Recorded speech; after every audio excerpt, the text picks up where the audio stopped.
sais qu'il n'y a que l'être humain qui se limite dans ce qu'il est capable de faire. Hein. Il n'y a que l'être humain qui se limite dans ses capacités. T'as déjà vu un arbre grandir à la moitié de sa taille?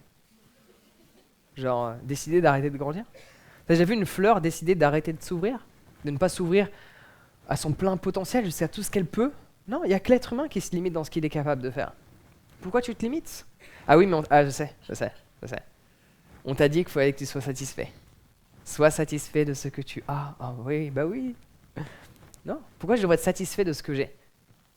Pourquoi je devrais chercher à l'être, pour être plus exact? Tu devrais l'être parce que tu es fier de ce que tu as créé. Et quand on te dit sois satisfait et que tu ne l'es pas, tu vas vouloir chercher à l'être. Alors que tu sais que tu aurais pu changer une multitude de choses dans ton quotidien. Ne cherche pas à être satisfait, sois-le. La différence, elle est présente. Ok? Je suis satisfait de mon quotidien. Je me réveille tous les matins et je me dis yeah! Je suis content de la vie que j'ai créée. Mais cherche pas à l'être. Je ne cherche pas à être satisfait. Je le suis automatiquement à travers ce que j'ai créé, à travers les actions et à travers ma manière de me présenter, ma manière d'être, ma manière de ressentir. Je suis satisfait, mais je ne cherche pas à l'être. Quand tu cherches à l'être, c'est que tu te voiles la face. Tu te voiles la face parce que tu sais au fond de toi ce que tu es capable, que tu ne fais pas. Il y a des choses que tu sais, tu es capable, mais tu ne fais pas. Pour faire comprendre un peu les choses, lève les bras. Le plus haut possible. Ok, lève encore les bras un peu plus haut. Faut que j'explique ou t'as pas compris ce qui vient de se passer? En mode, c'était rapide en plus, hein, tu vois. T'es capable de plus, mais tu te limites. Pourquoi en fait? Pourquoi tu devrais te limiter alors que tu es capable de plus? Pourquoi? Je comprends pas. On est la seule espèce qui le fait, hein. Alors qu'on est censé avoir le cerveau qui fonctionne le mieux, quoi. Mais en même temps, c'est logique, tu vois. On a des téléphones qui fonctionnent super bien, des caméras qui fonctionnent super bien, on a des nouveaux systèmes où il y a un gros manuel, mais les gens, ils apprennent jamais comment ça fonctionne. C'est genre, t'as des appareils super sophistiqués, mais il y a le plus sophistiqué qui est là, et tu t'es jamais dit, il est où le mode d'emploi? La réponse, la méditation. Ça va te permettre de comprendre. En fait, tout ce que je vous explique, il y a des choses que j'ai lues, des choses que j'ai assimilées, mais il y a plein de choses, ça m'est venu à moi juste dans l'observation, dans la contemplation des choses. Parce que quand tu apprends à méditer, donc du coup tu peux être dans la contemplation,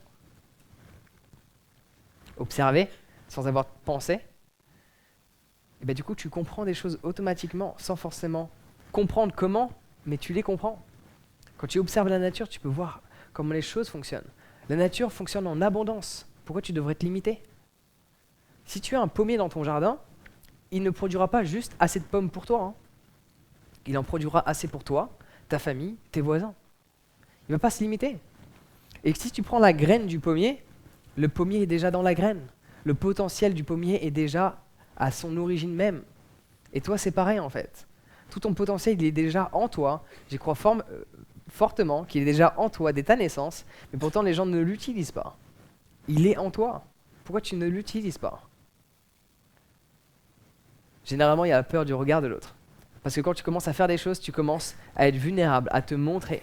Tu commences à agir. Plus tu agis, plus tu vas être en relation avec des gens. Même si tu travailles avec la nature, avec les plantes, plus tu vas faire pour ce monde, plus tu vas être en contact avec des êtres humains. Et plus tu vas être observé, plus tu vas être jugé, plus tu vas être critiqué. Plus tu t'exprimes, plus on va parler de toi. Mais juste réalise, plus on parle de toi, plus tu bouges. Donc plus ton quotidien change. Donc quand je vois les gens qui me critiquent, je leur dis merci. Parce que je sais où je suis, je sais ce que je fais, et je me doute de leur quotidien.